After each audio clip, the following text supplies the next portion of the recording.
নমস্কার বন্ধুরা, welcome to Munmun kitchen. আজ আমি তৈরি করব আলুর দম।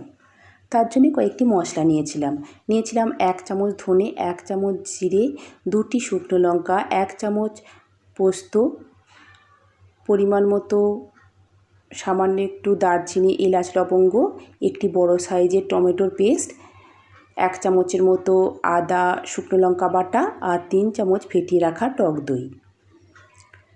অপর দিকে আমি ছোট সাইজের আলু নিয়েছিলাম। ছোট সাইজের আলুগুলো ভালো করে ধুয়ে হাই ফ্লেমে প্রেসারে একটি সিটি দিয়ে নিয়েছিলাম।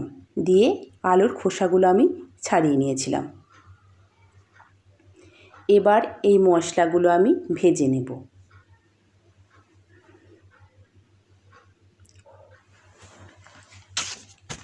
মশলা থেকে যখন একটু সুন্দর সেন্ট বের হবে তখন আমি ঢেলে নিয়ে মিক্সিতে পাউডার বানিয়ে নেব। অপরদিকে কড়ায় দিয়ে দেব সর্ষের তেল। সর্ষের তেল গরম হয়ে গেলে সিদ্ধ করে রাখা আলুগুলো আমি 7-8 মিনিট ধরে ভেজে নেব।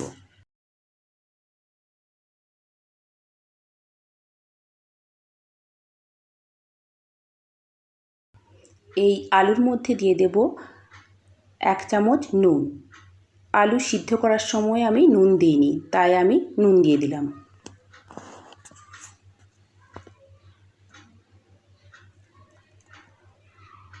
গ্যাসের ফ্লেম হাই রেখে আলুগুলো একটু ভেজে নিতে হবে। দেখুন আলুগুলো ভাজা আমার হয়েই গেছে। এবার এগুলো আমি একটি পাত্রে তুলে নেব।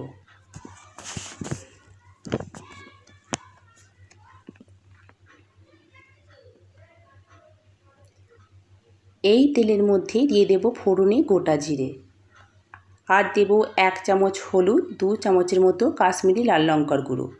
তেলের মধ্যে হলুদ আর কাশ্মীরি লাল লঙ্কার গুঁড়ো দিলে রান্নার কালার খুব ভালো আসে। একটু নেড়ে নিয়ে এর মধ্যে দিয়ে দেব আদা আর শুকনো লঙ্কা বাটা। তারপর আবার একটু কষিয়ে নিয়ে দিয়ে দেব টমেটোর পেস্টটি।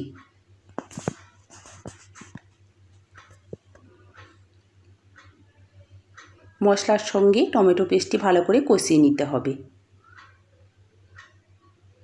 তারপর দিয়ে দেব ফেটিয়ে রাখা টক দই। 3 চামচ দিয়েছিলাম আমি। এই সময় গ্যাসের ফ্লেমটি অবশ্যই লো রাখতে হবে।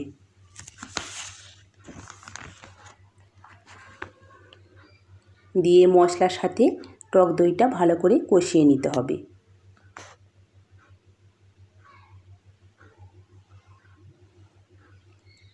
এর মধ্যে দিয়ে দেব সামান্য একটু নুন।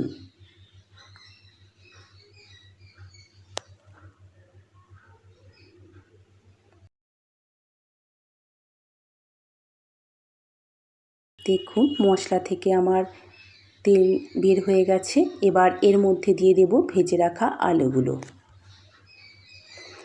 আলুগুলো প্রায় মিনিট 5 ধরে মশলার সাথে কষিয়ে নিতে হবে।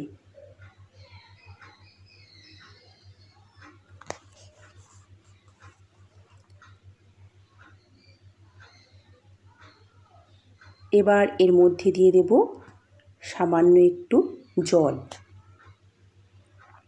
জলটা আপনারা আপনাদের পরিমাণ মতনই দেবেন।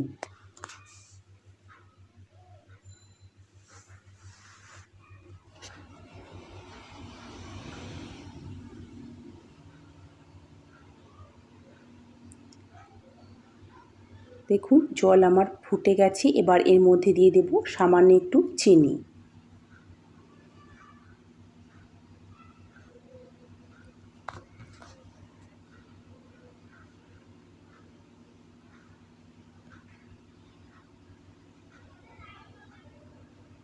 তারপর দেব ভেজে রাখা গুঁড়ো মশলা। আমি এখানে 1 চামচই ভেজে রাখা গুঁড়ো মশলা দিয়েছিলাম। আর দেব সামান্য একটু কসুরি মেথি। যদি ধনেপাতা থাকে আপনারা ধনেপাতাই দেবেন। তৈরি হয়ে গেল আমার আলুর দম। এবার কিছুক্ষণ চাপা দিয়ে রেখে আমি একটি পাত্রে ঢেলে নেব। ভিডিওটি ভালো লাগলে অবশ্যই লাইক এবং সাবস্ক্রাইব করবার অনুরোধ রইল।